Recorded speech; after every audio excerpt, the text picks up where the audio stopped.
नमस्कार। आज हम गोता लगा रहे हैं ज्ञान के एक बहुत ही प्राचीन महासागर में। हजारों साल पुराने वेद। हमारे पास जो स्रोत हैं वो इन ग्रंथों की मतलब बेसिक संरचना और परिचय पर रोशनी डालते हैं। तो आज का मिशन है हिंदू धर्म की इन आधारशिलाओं को समझना। बिल्कुल। और ये तो सबसे पुराने और पवित्रतम ग्रंथ माने जाते हैं ना। हाँ, बिल्कुल सही।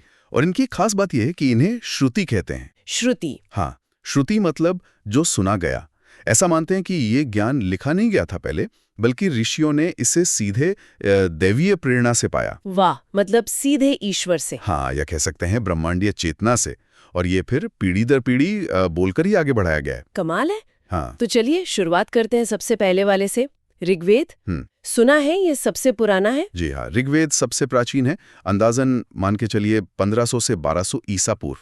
मतलब दुनिया के सबसे पुराने धार्मिक ग्रंथों में से एक। अच्छा। इसमें मुख्य रूप से सूक्त हैं, मतलब भजन, देवताओं की स्तुति में, जैसे अग्नि, इंद्र, वरुण, इनकी प्रार्थनाएं हैं। और सिर्फ प्रार्थनाएं नहीं, इसमें आपको सृष्टि कैसे बनी, जीवन क्या है, इस तरह के शुरुआती दार्शनिक सवाल भी मिलते हैं। दिलचस्प।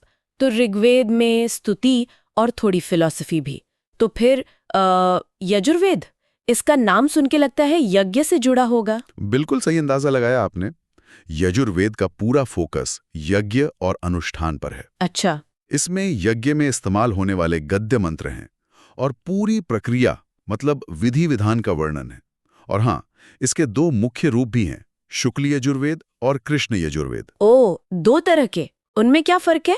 मोटा मोटा फर्क ये है कि शुक्ल में मंत्र और उनकी व्याख्या थोड़ी अलग अलग है, साफ, जबकि कृष्ण यजुर्वेद में श्लोक और उसकी व्याख्या वाला गद्य भाग वो मिला हुआ है। तो हाँ, ये असल में यज्ञ कैसे करें उसकी एक गाइडबुक जैसी है। हाँ, पर उन्हें खास धुनों में सेट किया गया है जिससे उन्हें यज्ञों के समय गाया जा सके, लयबद्ध तरीके से।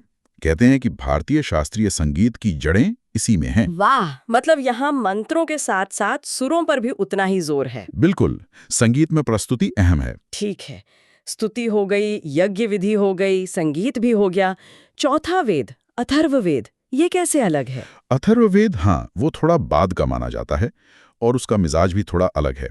ये हमें रोजमर्रा की जिंदगी के ज्यादा करीब ले आता है। रोजमर्रा की जिंदगी मतलब इसमें आपको सेहत, लंबी उम्र या फिर बुरी ताकतों से बचाव, इन सब के लिए मंत्र और टोटके मिलेंगे। अच्छा, जैसे तावीज वगैरह। हाँ, कुछ उस तरह का भी। और साथ ही इसमें गहरे दार्शनिक भजन भी हैं। ऐसा नहीं कि सिर्फ टोटके ही हैं। ये दिखाता है कि वैदिक सोच सिर्फ बड़े यज्ञों या ऊंची फिलॉसफी तक ही नहीं थी, बल्कि आम जीवन से भी जुड़ी थी। ये तो वाकई बहुत दिलचस्प है कि चारों कितने अलग अलग पहलुओं को छूते हैं। पर क्या इनकी कोई मतलब अंदरूनी बनावट एक जैसी है, कोई कॉमन स्ट्रक्चर? हाँ, ये बहुत जरूरी सवाल है। हर वेद में, चाहे उसका विषय कुछ भी हो, एक बेसिक 4 लेयर वाला स्ट्रक्चर फॉलो होता है। सबसे पहली लेयर है संहिता। संहिता। हाँ, संहिता ये वेद का कोर टेक्स्ट है जिसमें सारे भजन या मंत्र इकट्ठे होते हैं, मूल संग्रह। ठीक है, संहिता मतलब मूल मंत्रों का कलेक्शन। उसके बाद आते हैं ब्राह्मण ग्रंथ। ये संहिता के मंत्रों और यज्ञों का मतलब समझाते हैं, उनकी विधि बताते हैं। ये गद्य में होते हैं और ज्यादातर कर्मकांड पर फोकस करते हैं। अच्छा, तो ये कायदे वाले हिस्से हो गए। और तीसरा? आरण्यक। ये नाम तो जंगल कैसा लगता है? हाँ, सही पकड़ा। आरण्यक मतलब वन में रचे गए ग्रंथ। इनमें यज्ञों के पीछे का गहरा मतलब, सिंबॉलिज्म, ध्यान, इन सब पर चिंतन होता है। ये उनके लिए थे जो वानप्रस्थ आश्रम में होते थे, मतलब दुनियादारी से थोड़ा हटके।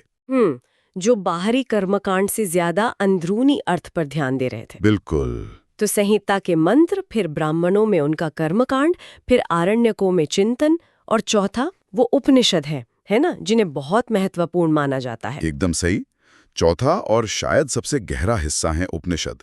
इन्हें वेदांत भी कहते हैं, वेदों का अंत या सार। वेदांत। हाँ, ये पूरी तरह से आध्यात्मिक ज्ञान और दर्शन पर केंद्रित हैं। आत्मा क्या है, ब्रह्म क्या है, ये दुनिया कैसे बनी, ज्ञान क्या है।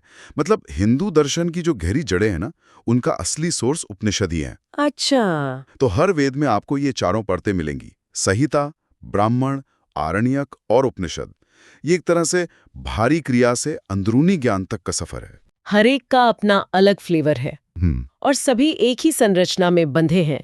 संहिता, ब्राह्मण, आरण्यक और उपनिषद, ये सब मिलकर हिंदू सोच और जीवन का आधार बनाते हैं। बिल्कुल सही कहा। और यहाँ एक सोचने वाली बात भी निकलती है क्या? कि अगर उपनिषद यानी वो दार्शनिक सार हर वेद का हिस्सा है, तो क्या उस वेद का जो मुख्य फोकस है, जैसे यजुर्वेद का यज्ञ पर या सामवेद का संगीत पर, वो उस वेद के उपनिषदों में जो दर्शन है उसे समझने या महसूस करने के तरीके को भी प्रभावित करता होगा?